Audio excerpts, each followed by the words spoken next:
آدمی میرے پاس بھی ہیں، سفید کتے جو نوٹ دیکھتے ہی گورے کالے کا فرق بھول جاتے ہیں۔ میں اپنے خیالات میں غلط تیز قدموں سے چلتا رہا کہ اچانک ایک ویران موڑ پر مجھے اپنے پیچھے قدموں کی آہٹ سنائی دی۔ میں نے پلٹ کر دیکھا ہی تھا کہ ایک سایہ سا مجھ پر لپکا، میرے سر پر لوہے کی سلاخ جیسی کوئی چیز پڑی اور میں چکرا کے گر پڑا۔ ہوش کی کیفیت کا آخری احساس یہ تھا کہ مجھے زمین پر گرتے ہی اٹھا لیا گیا۔ آہستہ آہستہ میرے حواس بحال ہوئے، میں بالکل دوسری جگہ سڑک پر پڑا تھا۔ آنکھیں کھول کر دیکھنے پر مجھے کچھ لوگ نظر آئے جو ہلکا بنائے کھڑے تھے۔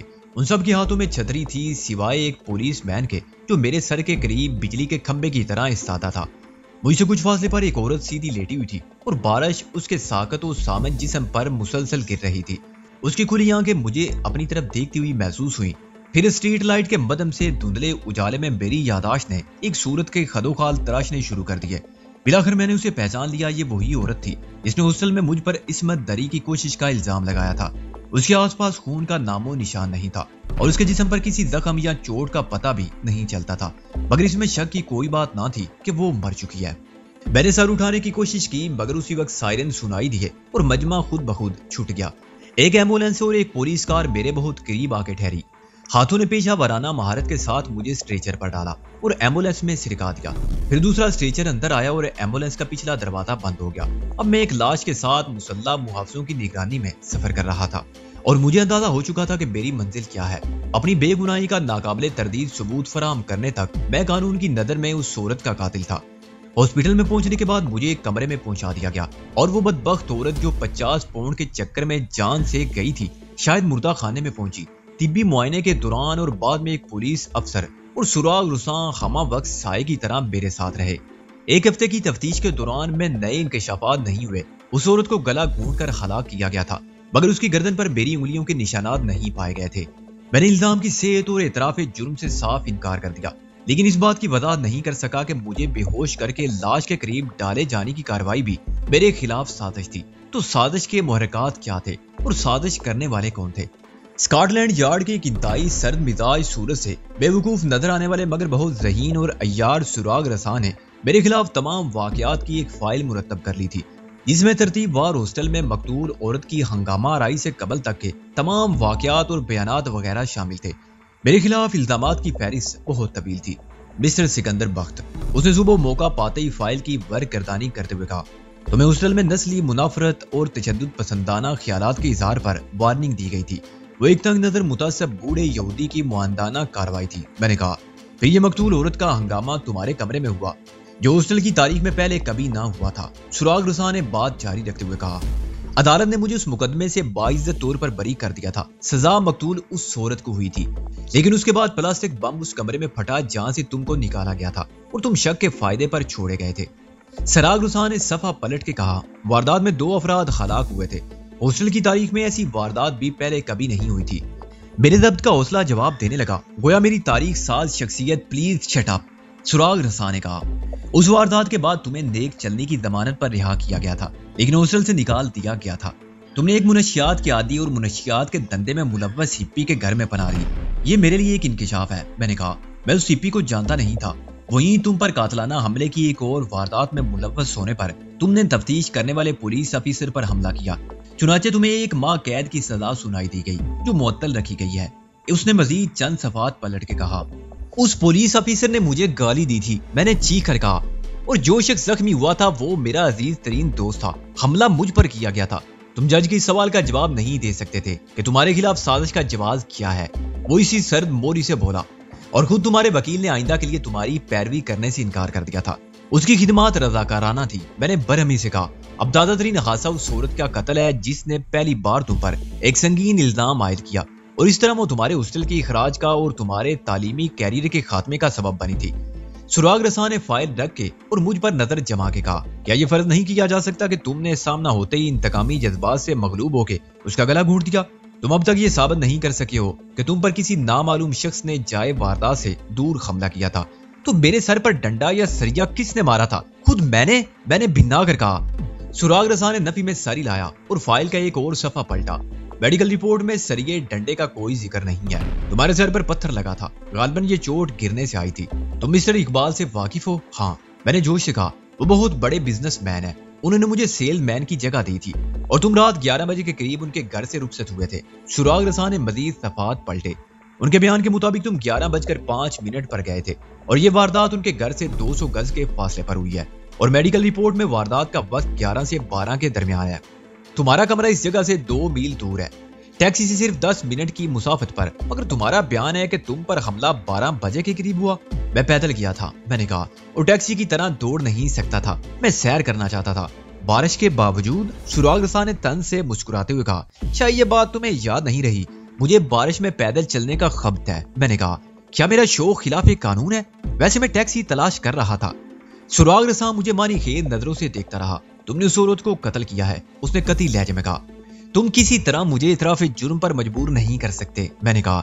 میرے وکیل نے سفارت خانے کو بھی مطلع کر دیا ہے، تم اپنے 3rd ڈگری کے طریقے استعمال نہیں کر سکو گے۔ آخر تم لوگ شرلاک ہومز کے طریقے کیوں نہیں استعمال کرتے؟ تمہارے لیے ایک اطلاع ہے۔ اس نے جیب سے سگریٹ نکال کر جلایا۔ سفارت خانے کی رضامندی سے برطانوی حکام تمہیں ڈیپورٹ کر دینے کے امکانات کا جائزہ لے رہے ہیں۔ سفارت خانے والے ایسے کسی انتقامی اقدام کی حمایت نہیں کر سکتے، میں نے کہا۔ انہیں تمہاری حکومت کے ایک اعلیٰ افسر کی طرف سے یہ درخواست موصول ہوئی ہے۔ وہ سگریٹ کا کچ لے کر بولا۔ وہ افسر تمہاری وزارت خارجہ کا ڈپٹی سیکرٹری ہے اور تمہارے دوست سید محسن رضا کا باپ ہے، جو پہلے ہی پاکستان جا چکا ہے۔ یہ انکشاف واقعی افسوسناک تھا۔ محسن نے خلوص نیت سے میری ذلت و رسوائی کا سامان کر دیا تھا۔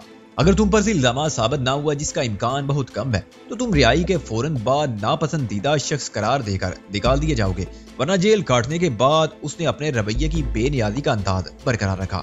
ایک بات اور بھی ہے، مقتول عورت سوہو کے علاقے کی ایک 3rd ریٹ عورت تھی اور 1 ماہ کی جیل کاٹ کر رہا ہوئی تھی، صرف 1 دن پہلے۔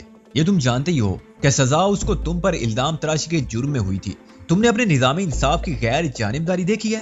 میں نے تلخی سے کہا، جرم مجھ پر ثابت ہو جاتا یا کر دیا جاتا تو مجھے کتنی لمبی جیل کاٹنی پڑتی۔ وہ تو خدا کا شکر ہے کہ مقتول عورت نے خود ہی اقبال جرم کر لیا تھا، مگر اس کے باوجود ایک سازش میں ساتھ دینے، میری رسوائی کا سبب بننے، میرے کمرے میں ناجائز طور پر داخل ہونے اور دیگر جرائم کی مرتکب ثابت ہونے کے باوجود اسے کم سے کم سزا دی گئی، جو اس نے نصف کاٹی۔ کل رات 2 افراد اس سے ملنے آئے تھے، سراغ رساں نے میری بات سننے کے بعد کہا۔ پڑوس کی ایک مخبوط الحواس بڑھیا نے ان کو دیکھا تھا، جس کی بصارت اور سماعت بھی قابل اعتبار نہیں۔ اس کے کہنے کے مطابق وہ دونوں ایشیائی تھے، ایک دراز قد اور خوشحال، دوسرا پستہ قد اور نوکر ٹائپ۔ جھگڑے کی آواز پر بڑھیا متوجہ ہوئی تھی۔ اس نے چیخ کر کہا تھا کہ ہاں، میں نے سب کچھ بتا دیا ہے کیونکہ تم نے بد عہدی کی تھی۔ جواب میں دراز قد نے کہا تھا کہ ہم بہت جلد تمہارا حساب بے باک کر دیں گے۔ ان دونوں کا حوالہ مقتول نے مقدمے کی سماعت کے دوران بھی دیا تھا۔ کیا تم اس سلسلے میں کچھ بتا سکتے ہو؟ تمہاری ذات ان معاملات سے متعلق رہی ہے؟ متعلق تو اس جج کی ذات بھی رہی ہے، تم نے اس سے پوچھا؟ میں نے جلد بھن کر کہا۔ 1 ہفتے بعد تفتیش کے مراحل تقریباً مکمل ہو چکے تھے اور مجھے فرد جرم کے ساتھ عدالت میں پیش کرنے کے انتظامات ہو رہے تھے کہ رات کے وقت مجھے ملاقات کے لیے علیحدہ کمرے میں لے جایا گیا۔ اس کمرے میں صرف وکیل کو مجھ سے بات کرنے کا حق حاصل تھا اور وکیل ایک بار مجھ سے ملاقات کر کے جا چکا تھا۔ اس وقت جو بھی ملاقات خلاف ضابطہ تھی، چنانچہ میں سوچ رہا تھا کہ آنے والا کون ہو سکتا ہے۔ کمرے میں قدم رکھتے ہی میں نے 70 برس کے دراز قامت اور دبلے پتلے انگریز کو دیکھا۔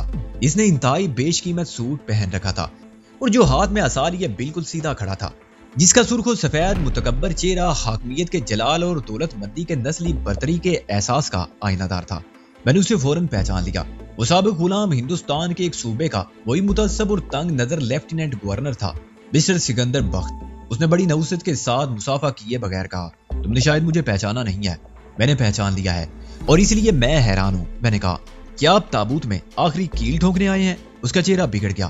کاش یہ ممکن ہوتا، وہ بولا، لیکن میری ایک لڑکی ہے، صرف ایک، میں اسے اچھی طرح جانتا ہوں۔ میں نے مسکرا کے کہا، اس کا نام مارگریٹ ہے، وہ مجھ سے شادی کرنا چاہتی ہے۔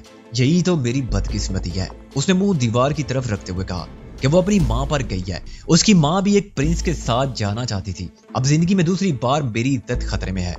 تم اس خطرے کا وہی تدراک کر سکتے ہو۔ پہلی بار عزت کیسے بچائی تھی تم نے؟ اس کی صورت پر ایک تاریک سایہ پھیل گیا۔ بیوی کو میں نے باعزت طور پر دفن کر دیا تھا، پھر تو کوئی مسئلہ نہیں۔ اب بیٹی کو زیادہ باعزت طور پر دفن کرا دو، میں نے تلخی لہجے سے کہا۔ پھر تو کوئی مسئلہ نہیں، اب بیٹی کو زیادہ باعزت طور پر دفن کرا دو، میں نے تلخی سے کہا۔ اس نے مایوسی سے نفی میں سر ہلا دیا۔ شادی تو میں نے دوسری کر لی تھی، اب میں مجبور ہوں کہ اتنی بڑی بیٹی کہاں ملے گی۔ افسوس کہ برطانیہ کے عام شہری قوانین کو حاکم تسلیم نہیں کرتے، میں نے کہا، اور تم مجھے دفن نہیں کرا سکتے۔ وہ غلام ہندوستان تھا جہاں تم حاکم تھے اور قانون سے بالا تر تھے۔ اس کا چہرہ سرخ پڑ گیا، فرط اشتعال سے اس کا بدن لرزنے لگا، مگر وہ ضبط کر رہا تھا۔ سکندر بخت، میں اب بھی بہت کچھ کر سکتا ہوں۔ آدمی جو کرنا چاہے ہر جگہ ہر وقت کر سکتا ہے۔ کوئی قانون کسی سزا کا خوف اس کی راہ میں حائل نہیں ہو سکتا۔ میری زندگی کے کتنے دن باقی ہیں؟ میں تمہیں اسی وقت شوٹ کر کے خودکشی بھی کر سکتا ہوں، مگر اس کا خمیازہ بھی وہی بیوقوف لڑکی بھگتے گی، اور جب اسے تم سے بچانے والا بھی کوئی نہ رہے گا تو مگر خیر یہ بتاؤ کہ وہ تم کو اپنی زندگی سے بھی زیادہ عزیز ہے؟ تم بھی شادی کرنا چاہتے ہو اس سے؟ میں نے اس کی مزید تدلیل کے لیے کہکا مارا، میں اب غلام نہیں، آزاد ملک کا خوددار شہری ہوں۔ میں کسی بھی تم جیسے لارڈ کی بیٹی سے جوتے تو صاف کرا سکتا ہوں، مگر شادی کا شوق اسے ہے۔ شٹ اپ، وہ چلایا۔ یہ مت بھولو کہ میں ایک باپ ہوں، میں تم سے ایک سودا کرنے آیا ہوں، اور اس لیے تمہاری بکواس سن رہا ہوں کہ مجھے تم جیسے شیطان سے نجات کی دو صورتیں نظر آئی ہیں، جس میں میری عزت بھی محفوظ رہے گی اور تم پر میرا احسان بھی رہے گا۔ لک ہیئر، میں تمہیں اس الزام سے بچا سکتا ہوں، سمجھے؟ میں نے غور سے اسے دیکھا۔ میں تمہارے احسان کے مقابلے میں سزائے موت کو ترجیح دوں گا۔ آل رائٹ، گولی مارو احسان کو، وہ چیخ کر بولا، اور سنتری نے دروازہ کھول کر اندر جھانکا۔ اس کا اشارہ پاتے ہی وہ دروازہ بند کر کے غائب ہو گیا۔ اگر تم یہاں سے دفع ہو جاؤ، اس ملک سے نکل جاؤ، تو میں گواہی دے سکتا ہوں کہ جب تم پر حملہ کیا گیا تھا تو میں ادھر سے گزر رہا تھا۔ میں نے کسی کو تم پر حملہ کرتے اور پھر اٹھا کے گاڑی میں ڈال کر فرار ہوتے دیکھا تھا، لیکن میں دور تھا اور پیدل تھا، آس پاس کوئی پولیس مین نہیں تھا، اور جائے واردات پر کوئی خون وغیرہ نہیں تھا، اس لیے میں خاموش رہا۔ ایک ہزار سراغ رساں تم سے پوچھے گا، سر شاید آپ کو یاد نہیں رہا، اس وقت بارش ہو رہی تھی اور آپ لارڈ ہیں، آپ پیدل کیوں تھے؟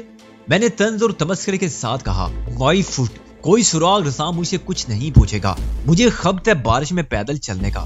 70 سال کا بوڑھا خبتی اور سنکی ہوتا ہے۔ اب بولو، تم یہاں جیل میں رہنا چاہتے ہو یا ڈیپورٹ ہونا؟ وہ بولا، ڈیپورٹ ہونا میرے لیے باعث مسرت ہوگا۔ میں نے کہا، بشرطے کہ مارگریٹ میرے فراق میں خودکشی نہ کرے۔ اس نے اطمینان کی گہری سانس لی اور چھڑی کو بڑے وقار سے گھماتا دروازے کی طرف بڑھا۔ اسے میں سمجھا لوں گا۔ لارڈ جیمز، دروازے کے قریب میں نے اسے روک لیا۔ آئی ایم سوری سر، میں نے صدقے دل کے ساتھ کہا، اور میں آپ کے اس احسان کو ہمیشہ یاد رکھوں گا۔ انسانی رشتوں کی آبرو کا رنگ سے کوئی تعلق نہیں ہے۔ اس نے رک کر مجھے دیکھا، ہاتھ بڑھا کر مجھ سے مصافحہ کیا اور باہر نکل گیا۔ جب مجھے ڈیپورٹ کیا گیا تو الوداع کہنے کے لیے آنے والے افراد صرف دو تھے، ایک لارڈ جیمز اور دوسری اس کی بیٹی مارگریٹ، اور وہ اتنی افسردہ تھی کہ میرے لیے اس سے نگاہ ملانا بھی دشوار تھی۔ میرے ذہن میں وہ شام تھی جب ایک احمقانہ کمینی خواہش کے تحت میں نے اسے اپنے آباء و اجداد کی محکومی کا انتظام لینے کے بارے میں سوچا تھا۔ جہاز کے ٹیک آف کرنے میں آدھا گھنٹہ باقی تھا جب اچانک اناؤنسر کی آواز ہر سمت سے مجھے پکارنا شروع کیا، مسٹر سکندر بخت، جہاں بھی ہو PIA کے کاؤنٹر پر آ جائیں۔ ہیلو، اٹینشن مسٹر سکندر بخت۔ کاؤنٹر پر ایک نک چڑی لڑکی نے غور سے مجھے دیکھا۔ آپ سکندر بخت ہیں؟ وہ تقریباً ڈانٹ کر بولی۔ جی، اپنا پاسپورٹ دکھاؤں؟ میں نے کہا، یا حلف نامہ داخل کروں؟ جواب دیے بغیر اس نے ایک لمبوترا سا خاکی لفافہ میری طرف بڑھا دیا۔ آپ کے لیے۔ میں نے لفافہ لے لیا، اس پر میرا ہی نام لکھا ہوا تھا۔ یہ کس نے دیا ہے؟ میں نے کہا، ایک بچہ تھا۔ نک چڑی لڑکی نے کہا، میں نے اس کا نام نہیں پوچھا، یہ بھی نہیں پوچھا کہ اس کو یہ خط کس نے دیا تھا۔ میں نے کہا، جی نہیں، ویسے آپ اس کو لینے کے پابند نہیں ہیں۔ نک چڑی لڑکی نے کہا۔